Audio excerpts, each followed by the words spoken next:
Hello tout le monde, je vous souhaite la bienvenue sur Off the Mat. Comme chaque semaine, une version écrite de cet épisode est disponible sur le blog.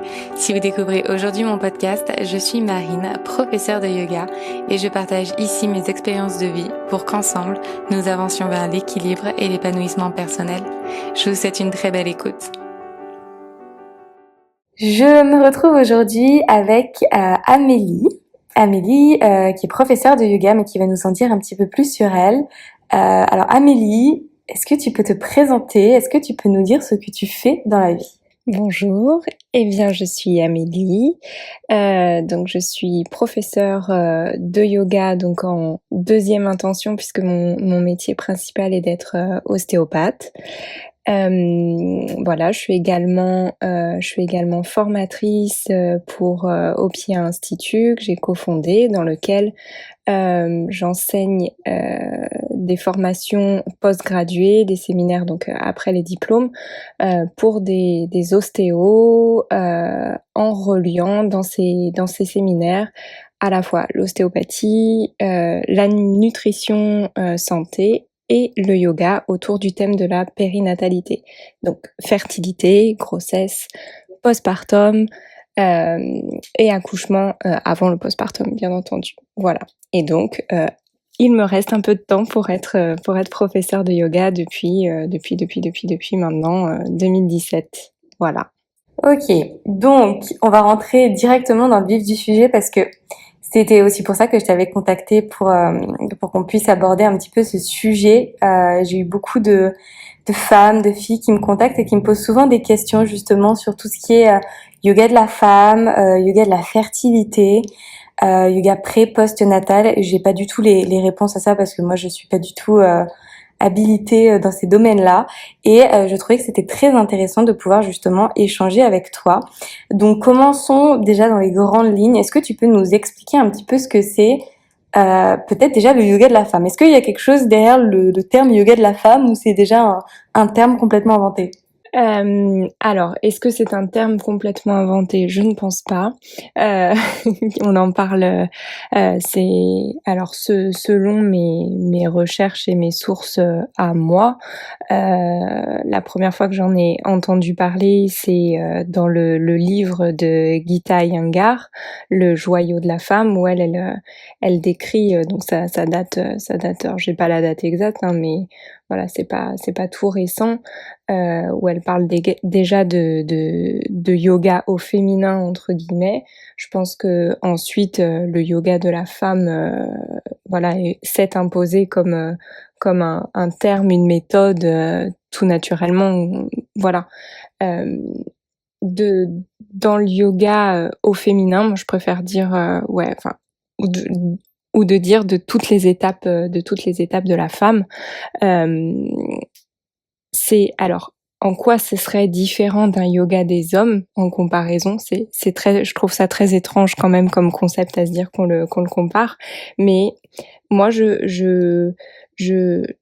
j'englobe dans ce terme-là, en fait, la femme avec un grand F, et que ce soit yoga ou pas yoga, mais selon moi, c'est une vision très holistique, un soin limite holistique de la femme à travers le yoga, en fait. La femme donc avec un grand F les enfants commencent à se mettre un peu au yoga ici, en tout cas en France, même en Europe, en Occident, tout ça, depuis la petite enfance jusqu'à ménopause et après troisième âge, senior et compagnie. Et dedans, moi ce que j'y vois, c'est un apprentissage de ces différentes étapes, de ce qui se passe dans le corps, des bouleversements hormonaux, de la mise en place des hormones, toutes ces étapes qui constituent une femme, et qui peuvent se corréler avec des postures, des mudras, des massages, des soins particuliers à la femme, et qui peuvent du coup être l'occasion d'un cours dédié en fonction ça peut être en fonction du cycle, en fonction de l'âge. Enfin, il y a plein de choses en fait qui sont possibles autour du yoga au féminin. je dirais. Finalement, en fait, le yoga, comme tu disais, de la femme, parce que je pense que c'est plus de la femme vraiment sexuellement de la femme, plus que de l'énergie féminine, parce que pour le coup, de ce que j'ai compris, tu me diras si je me suis trompée, c'est finalement accompagner la femme dans son évolution de la petite enfance à la ménopause, etc. Et lui proposer un type de yoga, des postures qui vont s'adapter justement à son évolution pour l'accompagner dans ce développement. Ouais, c'est ça.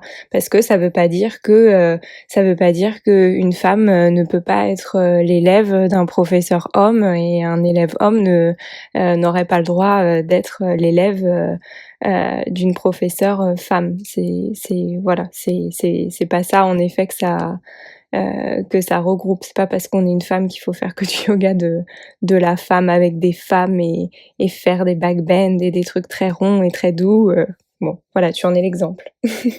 Au contraire, ouais, je pense que c'est en plus la femme aujourd'hui, c'est une femme quand même qui a du pouvoir, c'est une femme qui est puissante, donc qui travaille aussi sur sa force. Et je trouve en plus c'est d'autant plus admirable de voir des hommes faire tout ce qui est ouverture, travailler sur leur souplesse, etc. Parce que c'est trop souvent mis de côté et c'est tout aussi important. Pour en revenir donc à ce que tu expliquais, le yoga de la fertilité rentre dans une étape du yoga de la femme finalement. Alors, je parle avec mes idées à moi, mon ressenti à moi. Hein. C'est ce que je vais dire n'est pas une vérité universelle. C'est comment moi je vois les choses, comment je les ressens, comment on l'a étudié avec mes deux collègues aussi avec qui je donne des formations pour Opia. Voilà, c'est notre vision à nous, mais qui découle évidemment des apprentissages qu'on a eu euh, chacune de notre côté, de nos expériences aussi en cabinet, voilà. Ça, d'ailleurs, je le souligne moi aussi assez souvent de mon côté, c'est que c'est très important de se nourrir de plein de sources différentes, de plein de profs différents, parce que pas tout le monde va avoir une approche. Ça reste, pour moi, être prof de yoga, ça quand même, il y a un vrai biais, une vraie perspective qui est apportée par le prof, et c'est intéressant de se nourrir un petit peu partout. Donc, pour en venir au yoga de la fertilité, parce que moi, j'avoue que j'ai énormément de questions qui reviennent là-dessus. Et j'avoue que c'est un peu un sujet qui m'a beaucoup, qui m'intéresse en fait, parce que je suis curieuse. Je dis pas que je suis sceptique, mais je suis curieuse d'en savoir plus parce que je pense qu'on peut pas trop porter un jugement si on n'a pas forcément les connaissances qui vont avec. Donc, qui dit yoga de la fertilité, moi, de ce que j'en comprends, yoga de la fertilité, c'est on va pratiquer un yoga, on va pratiquer notamment certaines postures à un certain moment peut-être de son cycle hormonal pour favoriser une ovulation peut-être, je sais pas, le fait d'avoir un enfant. Dis-moi en plus. Eh bien, c'est tout à fait ça. C'est de caler les postures justes, les respirations justes en fonction du cycle hormonal. Et ce, alors, donc quand on dit yoga de la fertilité, dans un premier temps, en fait, l'important c'est que le cycle hormonal redevienne le plus physiologique possible, le plus à la normale possible, si tant est qu'il y avait des troubles au préalable. Euh, Quand une élève vient avec une demande autour de la fertilité, alors elle peut être, ces demandes, elles peuvent être diverses et variées. Une élève peut arriver en disant voilà, moi je suis dans un projet de conception, dans un projet bébé. À ce jour, je n'ai aucune problématique connue. Néanmoins, voilà, je veux mettre toutes les chances de mon côté et normaliser mon cycle, faire en sorte de mieux le comprendre, de mieux le reconnaître pour optimiser cette conception.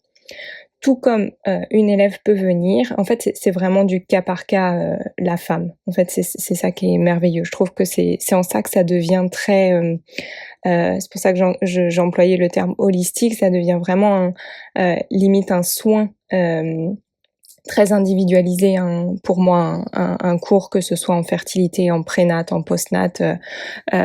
Voilà, parce que chaque femme a son symptôme, son déséquilibre ou quelque chose qu'elle veut potentialiser.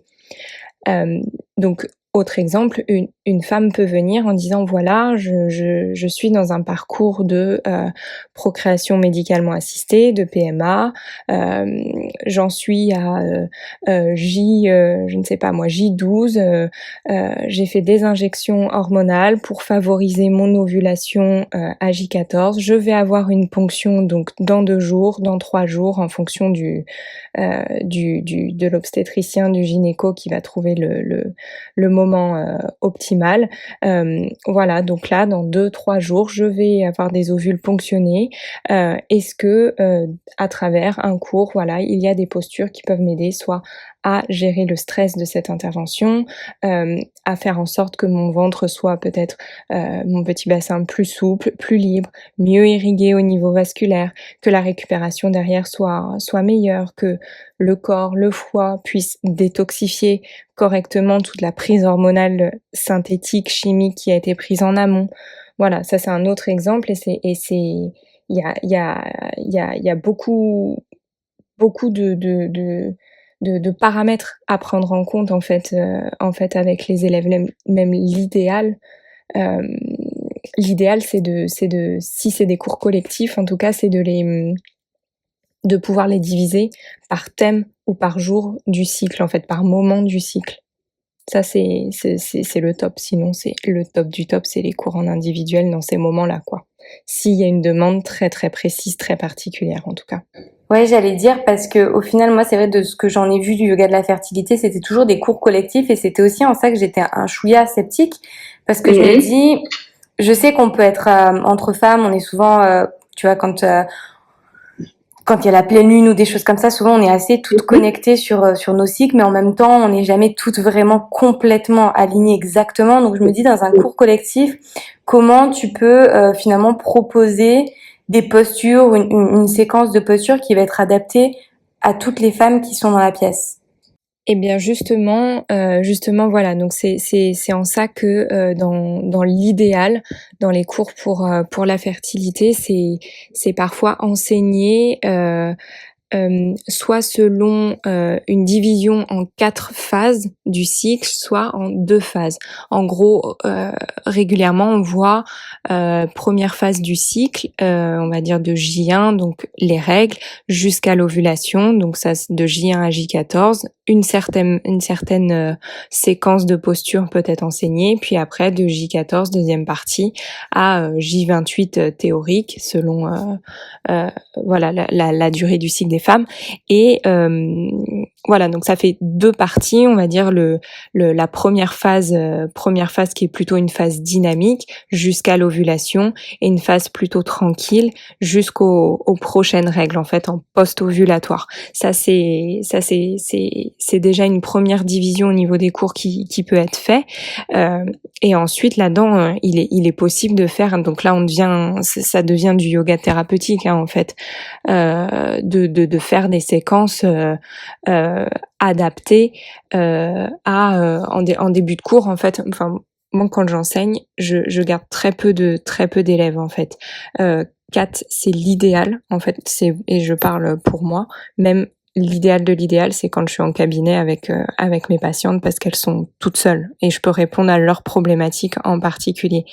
Et, et à ce compte-là, en fonction de la demande, en fonction du jour du cycle, alors là, tout devient très personnalisé. Et quand il y a très peu d'élèves, alors le cours démarre par un petit moment d'échange. Voilà, un tel, où en es-tu? Est-ce que tu veux bien nous dire quelle est ton histoire aujourd'hui? Quel est ton symptôme? Qu'est-ce que tu recherches aujourd'hui?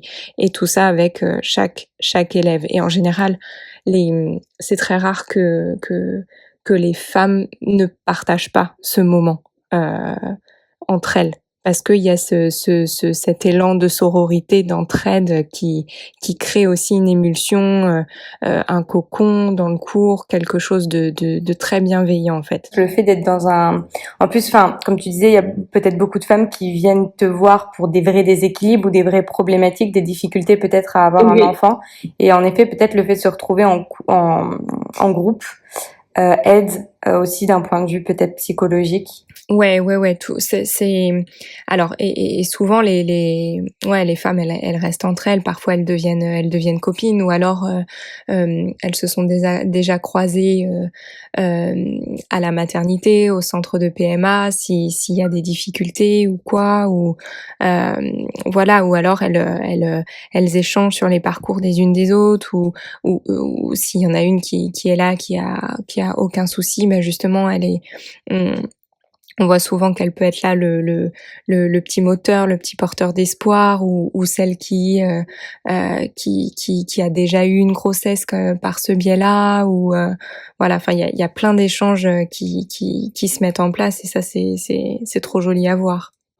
Ouais, parce que j'allais te dire, c'est pas forcément des femmes en fait. Tu fais pas forcément du yoga de la fertilité parce que t'as une problématique. Ça peut être le cas, mais Non. ça peut aussi être justement pour être accompagnée, pour favoriser ou pour juste peut-être trouver une connexion un peu différente avec son corps et avec sa grossesse ou avec peu importe le chemin que tu suis. Ouais, tout à fait. Et puis, euh,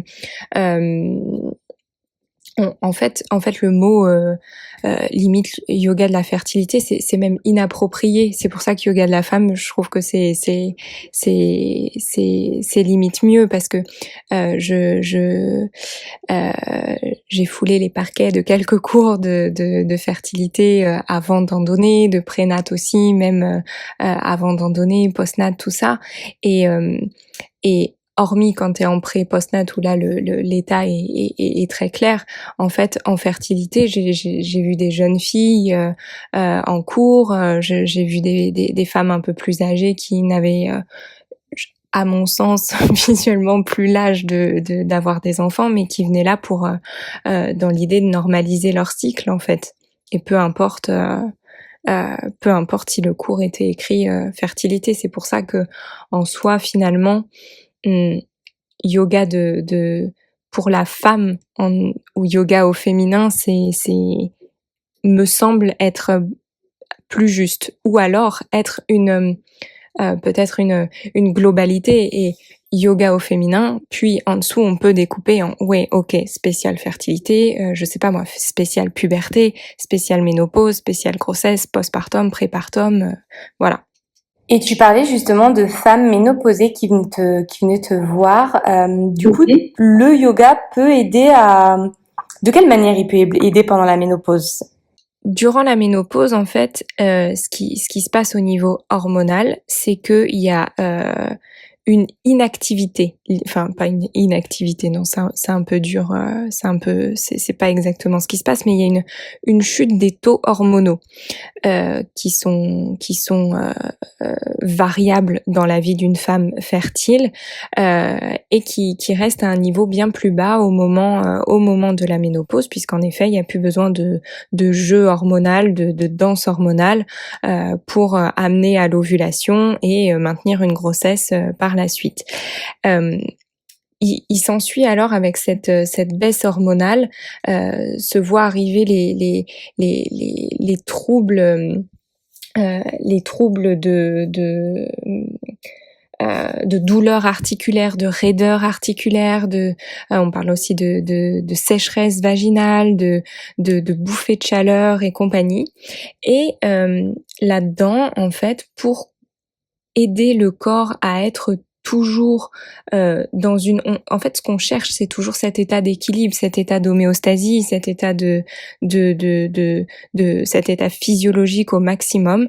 En fait le yoga va pouvoir être un outil, une aide en plus au relais. Alors pour certaines femmes, il est important de prendre des traitements hormonaux substitutifs puisque les inconforts liés à cette baisse hormonale sont trop importants et je vois par exemple ça peut être une baisse de la densité osseuse qui crée alors des fragilités au niveau articulaire, au niveau osseux, au niveau de la souplesse également. C'est les bouffées de chaleur qu'on classiquement décrites, pardon, qui peuvent être de grosses sources de problèmes. Des femmes se retrouvent mais à changer de t-shirt plusieurs fois par jour tellement c'est important. Et en travaillant avec le yoga et notamment sur les glandes hypophysaires, la glande pituitaire, donc hypothalamus, hypophyse et épiphyse, alors il peut y avoir une régulation du système hormonal et une régulation de tous les systèmes du corps. Et on peut travailler, on le sait, via les postures, sur un organe en spécifique, sur redonner de la physio au foie, redonner de la mobilité dans les articulations et plus particulièrement encore au moment de la ménopause, ce qui est très important à pratiquer, c'est le yin. Pourquoi ? Parce que cette raideur qui s'installe, cette fragilité articulaire, osseuse, voire musculaire, en fait, elle peut être contrebalancée par les effets du yin en agissant sur les tissus conjonctifs, en fait. En créant par le yin une stimulation au niveau des fibres de collagène, d'élastine, de relaxine et de redonner en fait de la production au niveau des cellules musculaires, des cellules des fascias, des cellules tendineuses, des enveloppes, des articulations, tout ça un peu plus de souplesse, de mobilité, d'huile de coude entre guillemets quoi. J'en profite, tu parles de yoga yin justement. Je sais que le yin fait un petit peu débat. Enfin, moi, j'entends des personnes qui sont pro yin, des personnes qui sont contre le yin. Toi, t'es pro yin, on est d'accord? Oui. Est-ce que tu peux nous expliquer un petit peu ce que c'est le yoga yin? Alors, le yin yoga, je dirais pas l'opposé, je dirais l'ami du yang. Donc un yoga qui est dans l'immobilité, dans la recherche en fait au renoncement du mouvement de l'enveloppe extérieure, à contrario du yang où donc ce qu'on voit classiquement, vinyasa et compagnie, où les postures sont tenues peut-être au maximum 1 minute, 2 minutes, avec le souffle qui est synchronisé dessus, et là où il va y avoir un travail musculaire propre, alors que en yin, les postures vont être tenues beaucoup plus longtemps, avec une synchronisation du souffle qui est beaucoup plus dans la lenteur. Il n'y a pas besoin de mettre une respiration particulière, mais justement d'aller chercher la respiration naturelle, la respiration abdominale, et de laisser le temps faire pour aller dans cette immobilité de la structure, aller dans peut-être dans la cellule pour trouver cette recherche, cette frontière, cette limite avec le stretching, juste en amont du stretch, à aller chercher juste l'ouverture, l'élargissement et le gain de mobilité par ok, on donne une toute petite info au corps, tiens, on va se mettre dans, je pense par exemple à la chenille où on est les jambes tendues devant, le buste penché en avant, caterpillar, on va aller chercher juste ce moment où ça devient à peine inconfortable. Il faut revenir à peine en arrière, se laisser aller dans la posture, alors avec tous les supports qu'il faut, pour que le corps, au niveau des tissus conjonctifs, donc les tissus qui font de notre corps à l'intérieur toute une résille, en fait, des tissus. Ce sont des tissus de soutien qui enveloppent les muscles, les articulations, les nerfs, les organes, les tissus nerveux, tout, pour que ces tissus-là puissent, dans un léger stress, dans un léger étirement, restimuler en fait toute leur mobilité, toutes leurs fibres que je disais précédemment, relaxine, élastine, collagène, pour garder en fait de la mobilité. Et on parle alors de mobilité passive ici. Est-ce que tu valides? De quoi? Est-ce que tu valides, toi aussi qui yin beaucoup? Je valide complètement la définition que tu viens de faire du yoga. C'était très complète, merci beaucoup. Je voulais te demander du coup, est-ce que c'est plutôt du yoga yin que vous allez faire dans le yoga féminin, ou est-ce que ça va être un mix avec du yang? Eh ben, c'est un mix. il est traditionnellement décrit que jusqu'à la phase d'ovulation, donc alors après les règles jusqu'à l'ovulation, donc on compte à peu près donc J1 étant on dit que J1 est le début des règles, en fonction de la durée des règles, donc on va dire jusqu'à J5, J6, J7, à peu près les règles. J7 jusqu'à J14, donc là qui est la phase montante, on va dire, phase d'énergie croissante jusqu'à l'ovulation. Là, c'est le moment de tout donner en yang, en fait. C'est ce moment-là. Puis, une fois que l'ovulation est passée, donc J14, J15, J16, de redescendre progressivement, de passer d'un yang yin jusqu'à aller au restauratif au moment qui est l'idéal au moment des menstruations, au moment des règles. C'est un merveilleux mot, les menstruations, jusqu'au moment des règles pour avoir cet instant de retour à soi, en fait. C'est un moment où, traditionnellement, les femmes ne devraient même pas travailler, même pas pratiquer, puisque l'énergie est ce qu'on appelle une énergie apana, vers le bas, et donc une énergie très descendante, et où il est nécessaire en fait de se reposer et de prendre le temps même un temps d'introspection finalement.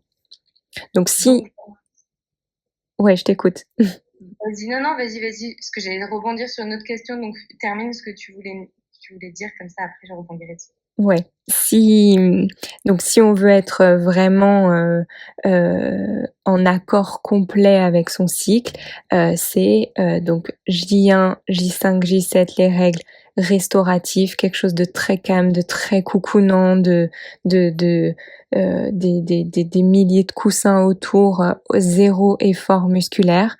Puis de J5, J7 jusqu'à J14, jusqu'à l'ovulation, quelque chose qui peut être à ce moment-là très dynamique parce que les hormones s'élèvent, œstrogène, progestérone s'élèvent jusqu'à un pic avant l'ovulation et alors la redescente hormonale se fait tout doucement jusqu'aux règles, jusqu'au moment où donc voilà, entre l'ovulation de garder encore un peu de yang pour descendre tout doucement vers le yin et jusqu'au restauratif et hop, le cycle redémarre. Donc, toi, tu serais plutôt à dire que quand on a ces règles, il faut ou il ne faut pas pratiquer le yoga?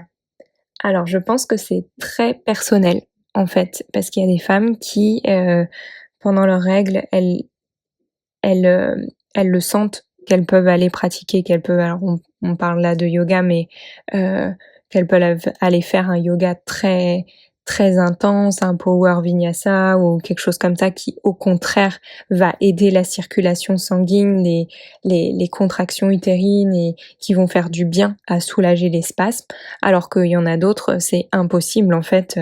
Déjà il y a des douleurs, il y a de l'inconfort, voilà, c'est pas une période qui est souvent, et puis ça dépend du flux aussi. Il y a des flux abondants, des flux qui sont moins abondants, mais voilà, moi ce que je ne recommande pas trop, et c'est très femme dépendant en fait, ça reste quand même les méga inversions.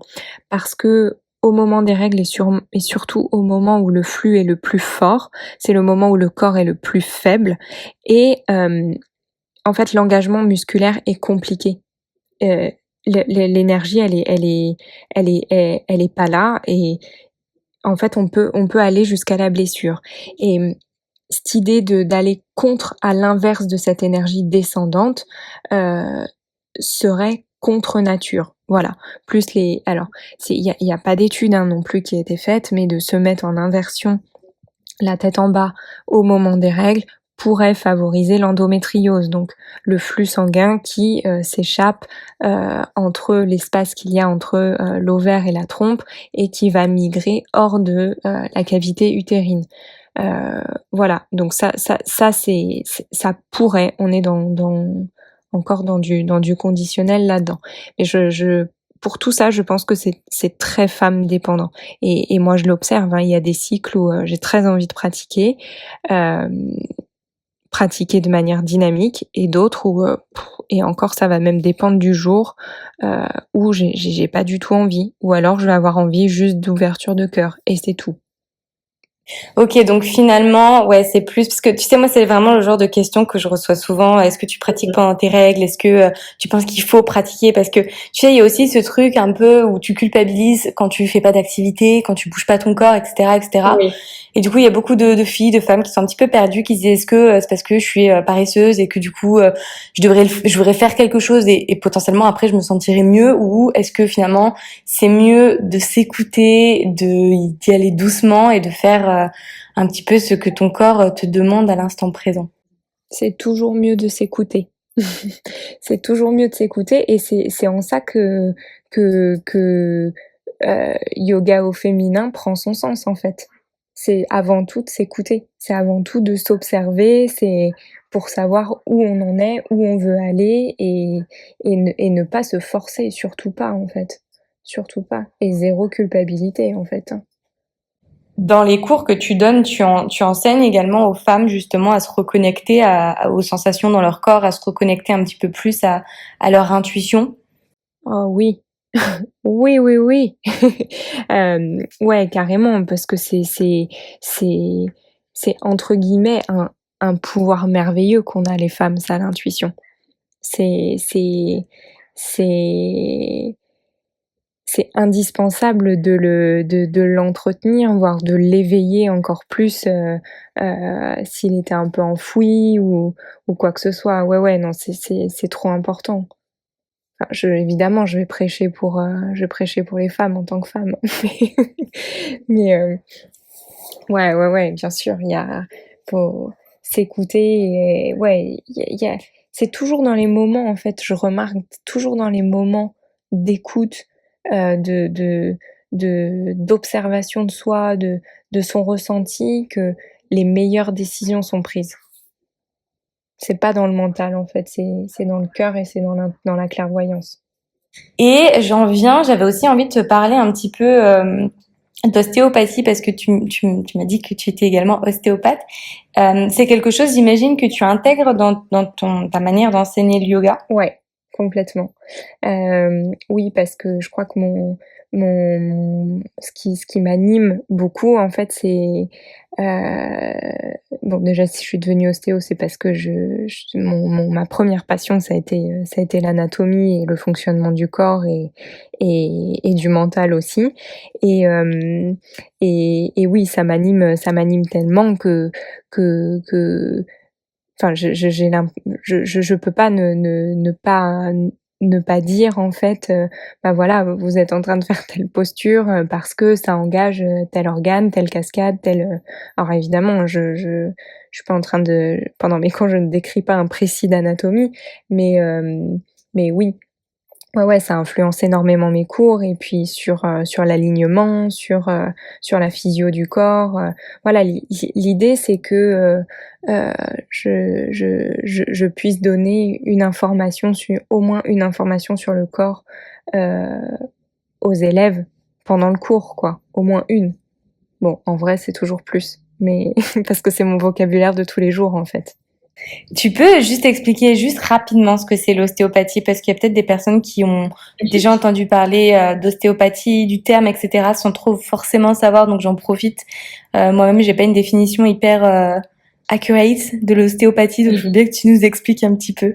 Alors l'ostéo, c'est une thérapie, manuelle douce, qui a été mise en lumière, inventée, dans les années 1870 à peu près par un médecin américain qui, à l'issue de, il était à la fois médecin, rebouteux, il était mécanicien, qui à force de recherche, d'observation entre ces différents métiers, a créé petit à petit une thérapeutique très très biomécanique, très mécaniste, à remettre la structure osseuse en place avant de s'intéresser un peu plus à la corrélation avec la physiologie du corps, donc la manière dont le corps s'autorégule naturellement en fait.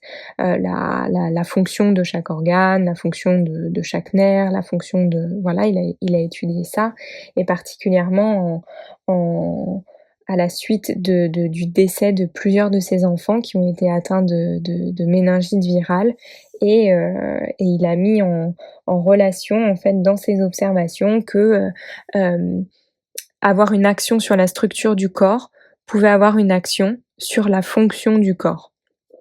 Donc, pour exemple, voilà, réparer, remettre en place l'os du bassin, par exemple, l'articulation du bassin au niveau de la hanche, rétablir la mobilité physiologique normale, naturelle entre un fémur et un os iliaque, l'os de la hanche sur le côté, l'os qui est à la taille, pouvait redonner une fonction optimale au système digestif.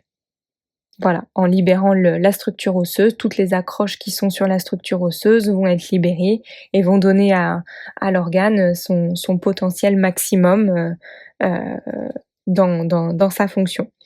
Donc voilà comment, à peu près, ça c'est la grande définition de l'ostéo. Il a déterminé plusieurs principes également, dont un que j'aime beaucoup qui est la loi de l'artère est suprême, c'est-à-dire que si le sang circule correctement partout dans le corps, alors peut se distribuer les nutriments, les hormones, tout ce qui doit passer dans le sang correctement aux divers organes. Et quand il y a circulation, alors la fonction est bonne. Donc finalement, tu utilises complètement les principes de l'ostéopathie quand tu enseignes le yoga et notamment le yoga de la femme. Et complètement. Quand la première fois que je suis sortie d'un cours de yoga, après mon premier cours, j'ai vu tout de suite la complémentarité entre les deux. Je me suis dit, mais finalement, on parle de la même chose. Avec des mots différents. Avec des mots différents. Je sais que toi, tu es très, parce que je te connais un petit peu plus personnellement, je sais que tu es très pierre. Que tu es très rituel aussi de la lune, etc. La lune qui est très connectée aussi au cycle féminin, etc., etc. Et du coup, j'avais bien envie de savoir un petit peu si toi tu avais personnellement des rituels ou des choses même que tu pouvais conseiller à tes élèves, et puis pourquoi pas aussi avec les pierres. Bref, nous parler un petit peu de ces rituels pour les femmes avec la lune, les pierres, etc. Alors, dans les divers rituels, alors ce ne sont que les miens, hein, ceux-là qui sont inspirés des unes des autres, de ce que je lis, de ce que j'entends, de ce que je vois. Alors oui, je suis très influencée par les pierres, notamment parce que j'ai une copine qui qui est très lithothérapie positive et compagnie. C'est Carole de Let's Play on the Moon, c'est elle qui m'a mis dedans. Voilà, et ouais, moi j'aime bien avoir alors je connais pas les par cœur, évidemment, il y a tellement de pierres, je connais pas par cœur tous leurs pouvoirs, tous leurs actions, tout ce qu'elles peuvent faire, en tout cas sur nous. Néanmoins, en effet, ouais, j'aime bien intuitivement les utiliser, alors soit pendant que je suis en consulte, soit au cours d'une méditation, et j'en ai plusieurs chez moi que j'ai choisi complètement par esthétisme et par résonance, parce que j'étais attirée par ci, par ça. Et il y en a d'autres que j'ai choisis parce que, par exemple, j'avais besoin d'un peu de développer, de m'ancrer un peu plus dans le sol, ou en compagnie. Donc en général, je les utilise en fonction de leur couleur, en corrélation avec le chakra que je sens que j'ai besoin de travailler à un moment, ou que je veux développer au cours d'un cours. Donc dans mes petits rituels, ouais, ça peut être ça, j'aime bien me laisser un peu euh, ouais, aller à l'intuition de choisir une pierre, de méditer avec elle, des fois juste suivant un cours de yoga nidra, je prends une pierre et je la pose intuitivement, soit sur mon ventre, sur le troisième œil, au cœur, voilà, et je me laisse aller avec ça. Dans les rituels aussi, j'utilise beaucoup la sauge et le palo santo pour décharger un peu les lieux, les pierres aussi, les bijoux. Voilà, mon cabinet entre les patients, je fais brûler un peu de sauge qui a des propriétés à nettoyer les énergies pour faire place à quelque chose de nouveau. Et depuis très très très très très récemment, donc c'est en cours d'acquisition, je dirais. Maintenant, j'utilise la musique et le chant. Donc musique et chant, je me suis formée au bain sonore avec les bols de cristal. J'aime utiliser les carillons aussi. J'espère un jour réussir correctement à jouer de la musique avec mon ukulélé et de petit à petit chanter. Et ça fait partie pour moi des rituels de reconnexion. Là-dedans aussi, j'essaie d'instaurer petit à petit une connexion en effet aux phases de la lune, voire d'observer est-ce que mon cycle il est en phase avec la lune. En fait, on dit que idéalement les règles devraient arriver au moment de la nouvelle lune et l'ovulation au moment de la pleine lune. Donc j'observe ça, des fois c'est complètement décalé, je vois comment les copines qui m'en parlent, comment ça se fait et comment ça se met en place, comment ça se régule et tout. Et voilà, ça reste de l'observation sur ce plan-là et je me prends pas la tête. Il faut absolument que j'ai mes règles au moment de la nouvelle lune. Voilà. Donc quand ce sera le moment, peut-être que là j'aurai des rituels de pleine lune et de nouvelle lune un peu plus ancrés. J'aime bien ce que tu as dit sur le fait que tu te prenais pas la tête, parce que finalement, je pense qu'il y a beaucoup de filles aussi qui voient beaucoup de choses sur les réseaux sociaux et qui se disent qu'il faut qu'elles fassent ci à tel moment, etc. Mais je pense que c'est quand même, ça reste des choses, des rituels hyper personnels et c'est censé être quelque chose d'hyper intuitif où tu te fais du bien. Donc lâcher aussi un petit peu prise sur des règles qu'on s'impose. Ouais, carrément. En ce moment, là, je commence à découvrir aussi les archétypes du féminin. Et ce que je ressens aussi, alors évidemment, les archétypes féminins sont reliés à un signe astrologique, donc évidemment à un mois, enfin un cycle zodiacal et compagnie. Et il y a des alors il y a un ordre évidemment précis, mais peut-être que c'est cool aussi de se laisser la liberté d'appeler un archétype à un moment donné, même si c'est pas son timing au niveau des calendriers lunaires et zodiacal, quoi. Voilà. Et on en revient à l'appel à l'intuition, quoi. Tu peux me dire rapidement ce que sont les archétypes féminins? Je pense que j'aurai la question, donc je préfère qu'on... Alors, si j'arrive à l'expliquer, puisque je suis au début de mes recherches et de mes lectures là-dessus, si je ne me trompe pas, donc les archétypes féminins sont au nombre de 13 et rassemblent on pourrait dire les différentes figures, les différentes parts de féminin qu'on a à l'intérieur de nous. Donc je les connais pas toutes encore, mais tu m'as parlé de la guerrière en tout début d'interview. Elle fait partie de ces archétypes. Il y a la muse, l'amoureuse, la doula. Qu'est-ce qu'il y a d'autre? Je triche, hein, c'est pas grave, Oui. j'ai le droit de tricher. C'est mon podcast, ok? Vas-y. Alchimiste, femme sage. Je donne un peu des exemples aussi pour celles et ceux qui nous écoutent comprennent un petit peu. En fait, expliquer que finalement on a tous ces archétypes en nous et que par peut-être des rituels, des choses comme ça, on se reconnecte à certains archétypes. Voilà. Qui sont eux-mêmes, chaque archétype est relié donc à un signe du zodiaque, donc à une période sur le calendrier, relié à un rituel précis, relié à une pierre, un cristal, relié peut-être à un mantra, à un chakra, à une couleur, enfin. Je vois par exemple que la guerrière, elle est reliée au bélier. Donc ça veut dire que pendant la Ouais. saison du bélier, tu vas chercher dans tes rituels à te reconnecter à ton archétype de la guerrière. Ouais, voilà.